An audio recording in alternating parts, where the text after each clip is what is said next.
I'm just stopping through really quick because a lot of you may have noticed, I don't know, heard me mention in my latest videos that I am on a weight loss journey because I have to get my life together. So what I'm doing now is I do Bikram yoga, and I try to do it every day. So today I want to share with you my Bikram yoga story. Now, right now it's early in the morning. It's like about 6 a.m. in the morning.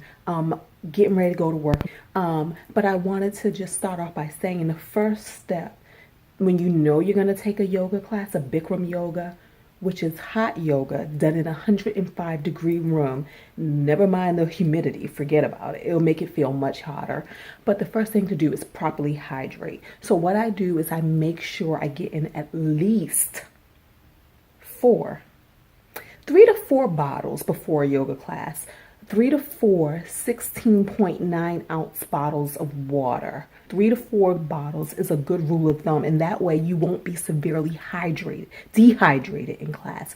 Also, it's important to stop eating and drinking, for me, at least 2 hours before class. Because trust me, even water, when you get in class, you're going to feel it in your belly when you're down. Bikram yoga.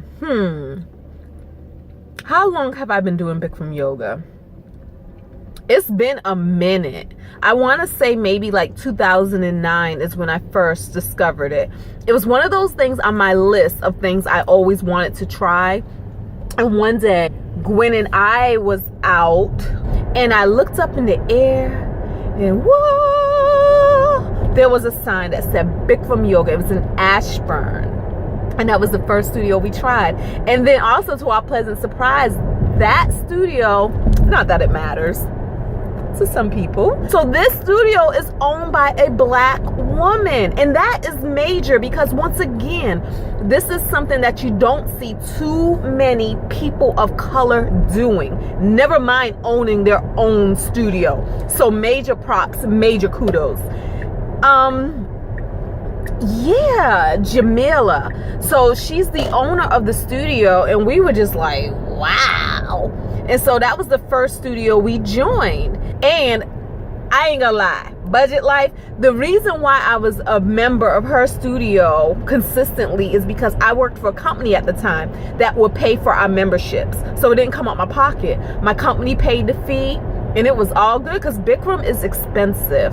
Annual membership is about $1,200 a year. And drop-in classes on average are about $25. They're between $20 and $25. Where I am in Northern Virginia, they're like $25 a pop. But I love Bikram. But as you can see, or not see, but maybe as you can tell from the story and from my budget, I'm not a consistent practitioner because of the cost.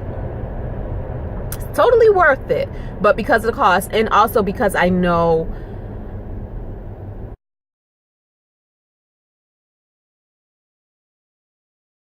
now, let me give you a little thing about my natural hair journey. I'm natural, come on, this ain't nothing but natural. The reason why I was inspired to go natural in the first place was because of Bikram. When I first started practicing, I had a relaxer.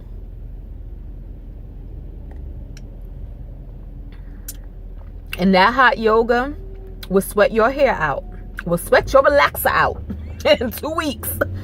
And my hairdresser will always comment, what are you doing? What are you doing? You need to stop doing what you're doing. And I'm like, stop doing what I'm doing. I got something for you. We just gonna grow this relaxer on out. And that way I would never be confined by my hair. So that may also be another reason why too many people of color don't do Bikram.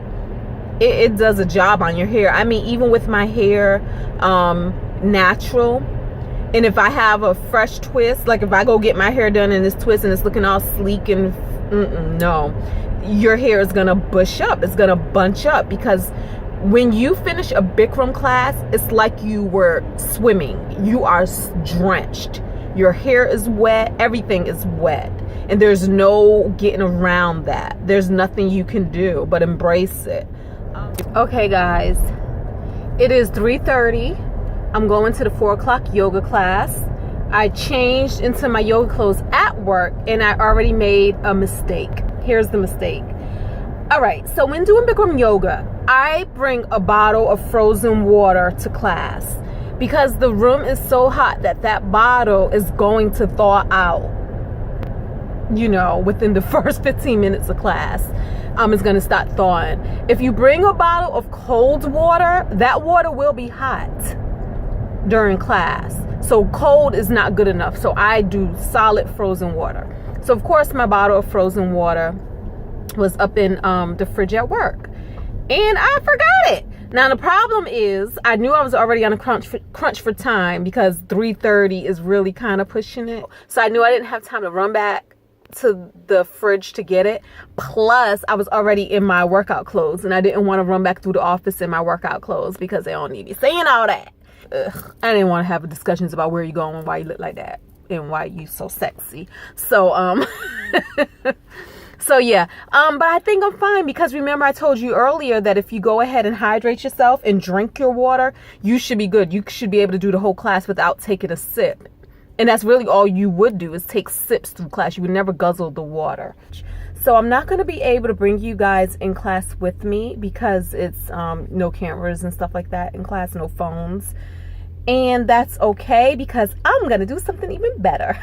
No, I'm not. Okay, well, after class, what I'm going to do when I go home is I'm going to demonstrate all 26 of the poses that we go through in Bikram yoga. And I'm going to demonstrate them to my ability and my understanding and all of that. So it should be interesting. And maybe I'll do really good because I'm going to try to do really well for you guys and not be lazy and half-ass it the way I normally do when I'm in class. That's why I'm like, it's too hot for this.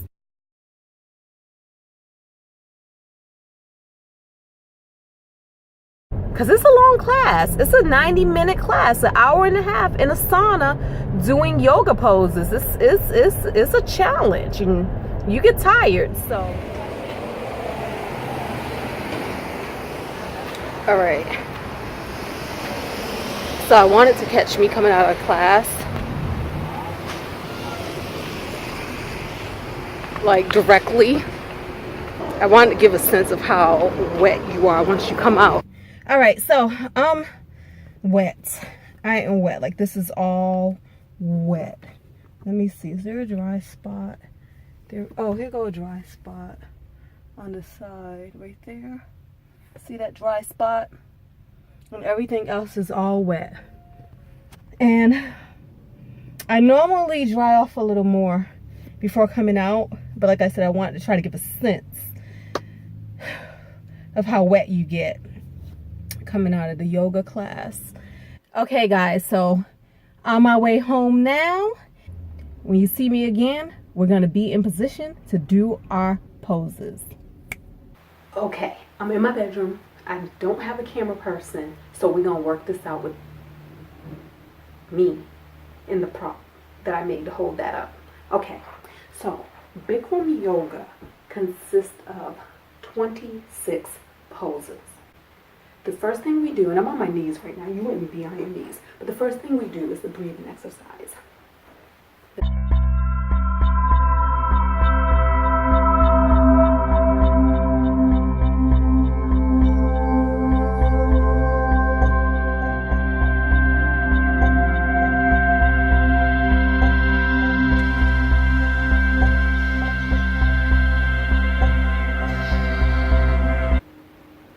Yo, my filters need to be changed.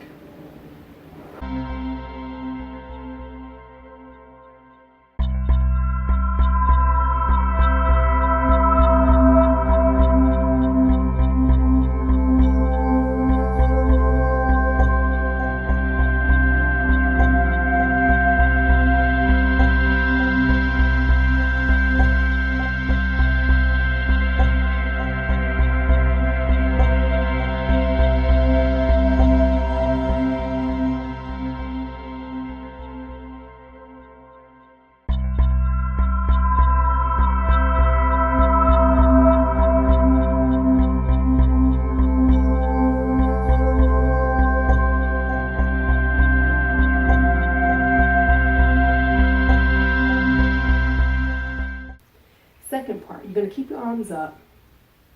You're not gonna scratch.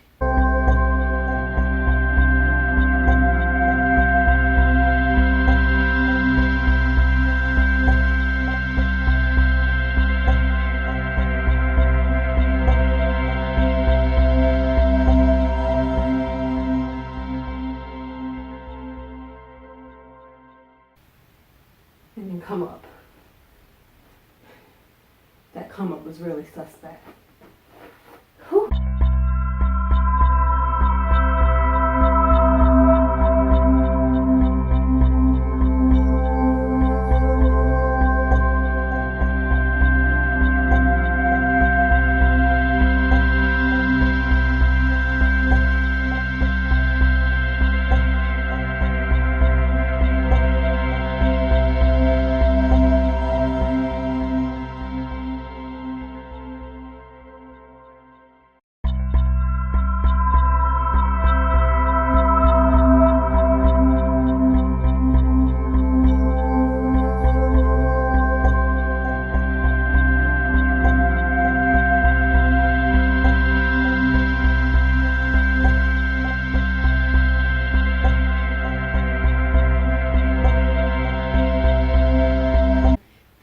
My absolute favorite pose.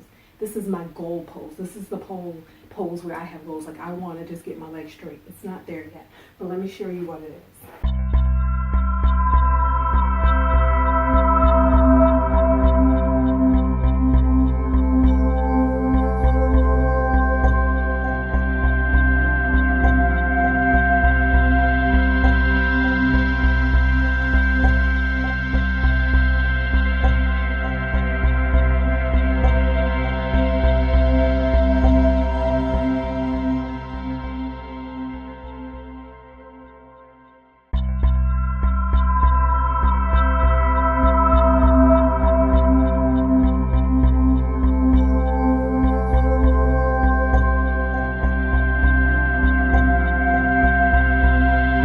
Next pose I absolutely hate.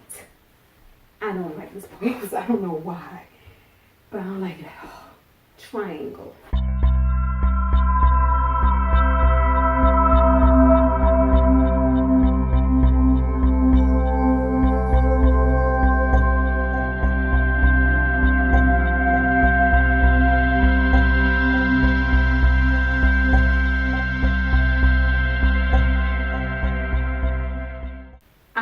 This next pose too, because there's this part in it where they say put your chin down to your chest with a throat choking sensation, and they say this is good for the metabolism. It speeds up the metabolism.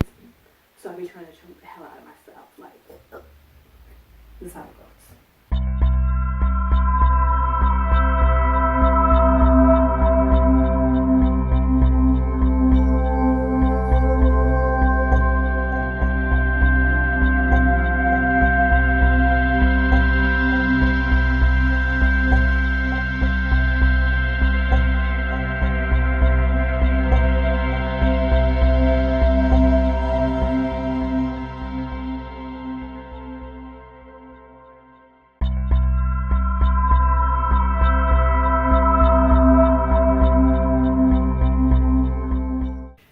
Then the next part is standing toe pose.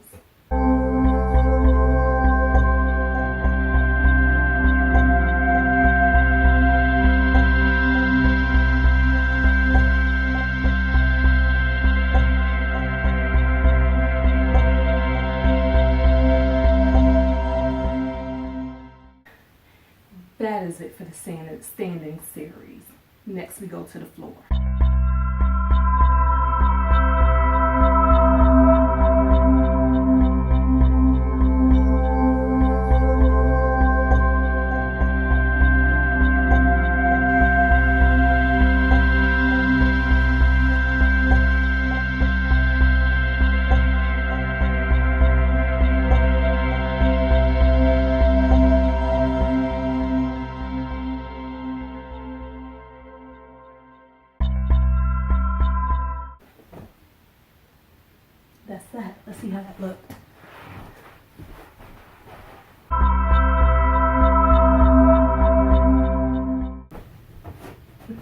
do a series of spine strengthening exercises. So we roll over to our belly.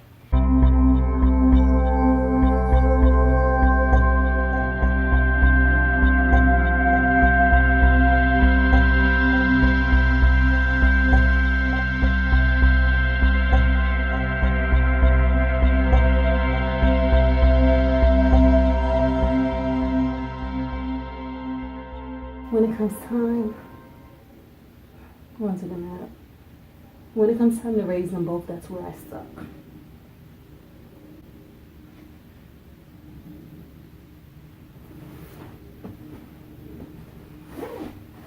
Some people can really get them up there.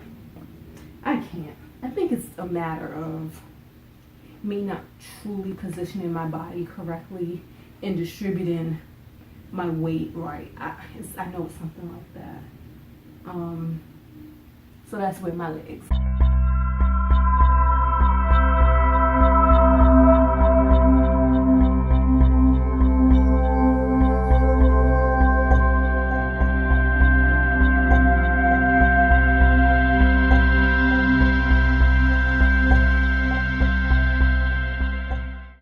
That's it for spine. If only it went that fast in class. Another pose that I really am not good at. What we're gonna do, have our knees down to the ground and together like this.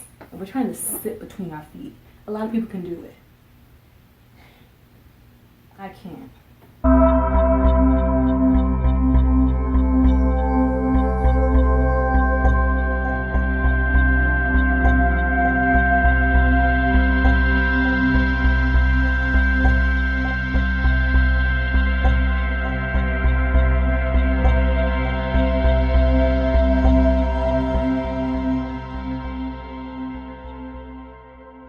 That pose can give you energy that's equivalent of having 8 hours of sleep.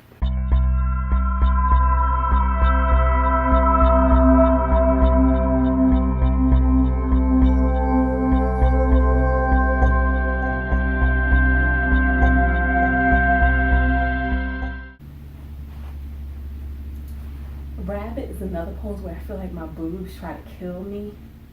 So what I do, because my boobs try to kill me in rabbit, is I usually will bite my sports bra, and I have a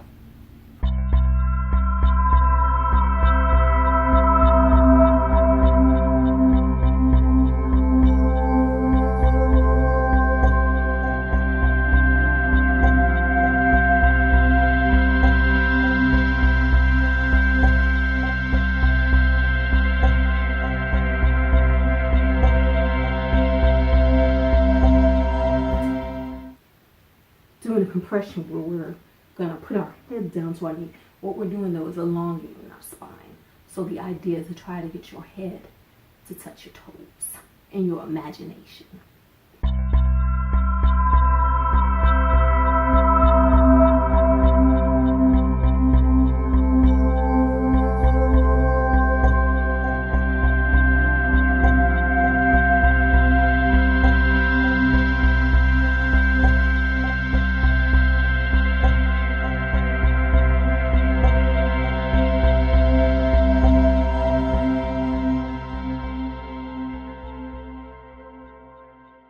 After all of that, the last thing we do, we begin with a breathing exercise, so we end with a breathing exercise.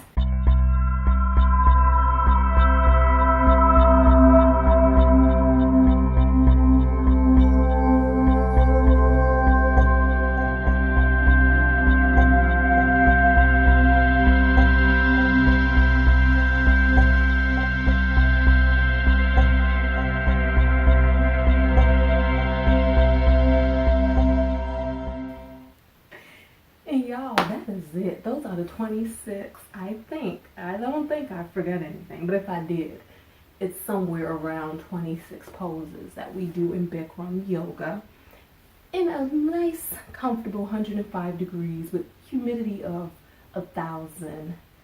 90-minute class. Let me show you guys one more thing.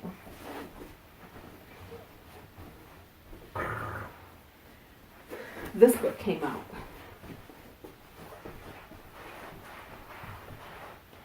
Yes, Yoga Has Curves, Volume 2. Dana Smith, Yogi. And look at this, guys. Ooh. Look who that is. Whoa. Look who that is. That's me. I am featured in this book. And in this pose, I am doing standing head to knee pose. Head ain't on my knee. It looks like it was going down to my knee. But anyways, I have this write-up about what yoga means to me and what having curves mean to me and how it all goes together. Can you see me? So check out this. Yes, yoga has curves, and the premise is the fact that you don't have to be the cookie cutter yogi image, you know, thin, straight up and down, uber flexible, lighter complected, straight hair that doesn't kink up. You don't have to be that. Yoga looks like us too. And so, yes, yoga has curves. Thank you guys once again for watching. And if you like this, even if you didn't like it, subscribe. Maybe. Yeah, so thanks y'all. Peace.